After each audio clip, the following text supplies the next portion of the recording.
अस्सलाम वालेकुम दोस्तों, आज की इस वीडियो का टॉपिक है टार्क एंड आरपीएम डिफरेंस, यानी कि टार्क और आरपीएम में डिफरेंस क्या है। इलेक्ट्रिकल के लिहाज से ये क्वेश्चन बहुत ही जो है वो इंपॉर्टेंट है, क्योंकि आमतौर पे ये क्वेश्चन इंटरव्यू में भी पूछा जाता है और यहाँ पे आमतौर पे लोगों को ये पता भी होना चाहिए कि टार्क और आरपीएम में डिफरेंस क्या है। जब आरपीएम की बात आती है तो आमतौर पर हम मोटर और यहाँ पे बाइक दोनों की जो है वो आरपीएम को सेम ही मान रहे होते हैं, लेकिन दोनों में भी जो डिफरेंस है वो भी आज इस वीडियो में हम कवर करने वाले।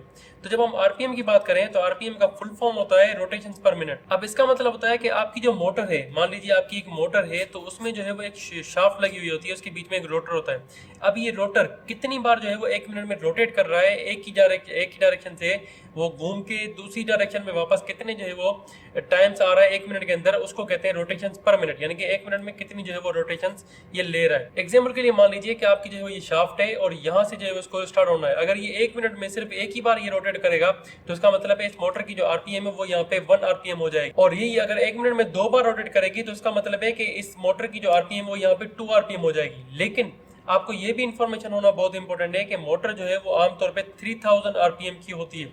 ये एक या दो जो है वो आरपीएम की नहीं होती, ये 2000 3000 इस तरह से थाउजेंड्स में जो है वो आरपीएम की मोटरें होती हैं। उसके अलावा आरपीएम के बारे में आपको ये भी पता होना चाहिए कि आमतौर पे कुछ समझते हैं कि रोटेशन पर मिनट यहाँ पे है और कुछ कहते हैं कि ये यहाँ पे रिवोल्यूशन पर मिनट है। तो इन दोनों में भी आपको कंफ्यूज नहीं होना, रोटेशन पर मिनट या रिवोल्यूशन पर मिनट ये दोनों एक ही चीज है, ये दोनों सेम है। अब अगर हम बाइक की बात करें तो बाइक पे जो है वो लोग समझते हैं कि अगर जिस तरह से 1 मिनट में रोटेशन पूरी हो जाती है तो उसको हम रिवोल्यूशन पर मिनट या रोटेशन पर मिनट कहते हैं। तो बाइक में भी अगर आपका जो टायर है बाइक का, वो अगर 1 मिनट में कितनी बार जो है वो रोटेट होकर उसी जगह पे आता है, उसको जो है वो आरपीएम कहते हैं। लेकिन दोस्तों इस तरह से नहीं है। जो आपका टायर है उसको एक्चुअली चला कौन रहा है, वो चला रही है इंजन। तो जो इंजन है वो 1 मिनट में कितनी बार जो है वो रोटेट कर रही है, 1 मिनट में कितनी बार वो चल रही है, उसको जो है वो उसकी आरपीएम कहते हैं। तो मोटर की जब बात करें तो उसमें 1 मिनट में रोटेट होकर कितनी बार जो है उसकी शाफ्ट वापस आ रही है, उसको हम आरपीएम कहेंगे। लेकिन अगर हम बाइक की बात करें तो बाइक का मतलब है कि उसकी जो इंजन है वो 1 मिनट में कितनी बार जो है वो रोटेट हो रही है। अब दोस्तों बात आ जाती है कि टॉर्क क्या है। दोस्तों टॉर्क जो है वो एक्चुअली ट्विस्टिंग इफेक्ट है, ट्विस्टिंग फोर्स है वो। अब ट्विस्टिंग फोर्स में आपको सबसे पहले मैं आपको यहाँ पे फोर्स का मतलब बताता हूँ। मान लीजिए एक जो है वो बंदा है जो कि एक बॉक्स को यहाँ पे धक्का लगा रहा है। अब ये बॉक्स जो है वो इस डायरेक्शन में जाएगा, ये इस डायरेक्शन में जाएगा।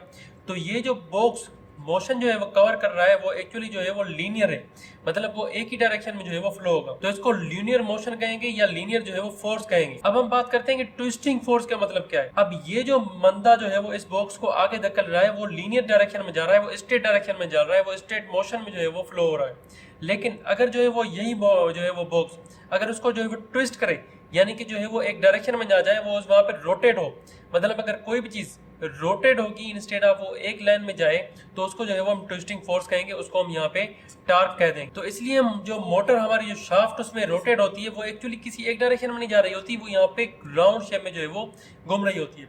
तो इसलिए जो मोटर और इंजन की जो हम बात करते हैं वहां पे हम फोर्स का नाम ले लेते हैं, वहां पे हम आरपीएम का नाम लेते हैं। अब दोस्तों इन दोनों में जो है वो डिफरेंस क्या है, अगर मैं आपको बताऊं कि एक मोटर जो है वो उसकी आरपीएम 0 है, यानी कि वो जीरो कंडीशन में है, वो स्टैटिक कंडीशन में है, वो रोटेशन पर मिनट जो है वो उसकी 0 है, यानी कि वो घूम ही नहीं रही। जो चीज आपकी घूम ही नहीं रही वो यहाँ पे वर्जन को कैसे उठाएगी, वो जो है वो रोटेट किस तरह से करेगी, वो रोटेशन में आएगी कैसे, क्योंकि वो तो 0 है, रिवोल्यूशन पर मिनट जो है वो 0 है।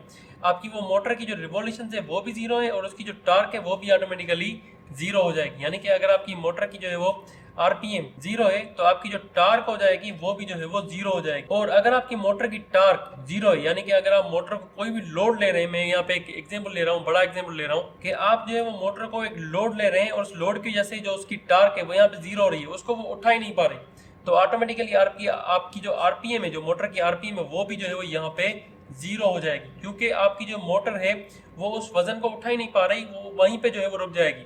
उसके लिए आपकी जो आरपीएम है वो भी 0 हो जाएगी। तो दोस्तों अगर आपसे इंटरव्यू में पूछा जाता है कि टार्क और आरपीएम में क्या डिफरेंस है, तो आप बताएं कि टार्क जो है वो एक ट्विस्टिंग इफेक्ट है, जो आपकी मोटर में मैग्नेटाइजिंग करंट यहाँ पे प्रोड्यूस होता है, वो उसको रोटेट करता है। तो उसको जो रोटेट करता है वो यहाँ पे ट्विस्टिंग इफेक्ट आ जाता है, वो उसको हम कहते हैं टार्क।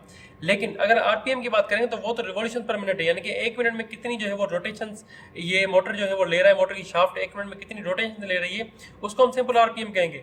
लेकिन जो उसकी जो आरपीएम, जो उसकी मैग्नेटाइजिंग करंट की वजह से जो उसकी ट्विस्टिंग इफेक्ट उसमें आ रहा है, उसमें जो ट्विस्टिंग इफेक्ट आ रहा है, उसको जो है वो हम यहाँ पे टार्क कहेंगे। दोस्तों अगर आपको ये वीडियो पसंद आई है तो वीडियो को लाइक और चैनल को सब्सक्राइब जरूर कीजिएगा, साथ में बेल आइकन को भी प्रेस कर दें ताकि आपको नोटिफिकेशन मिलती रहे। Thank you for watching.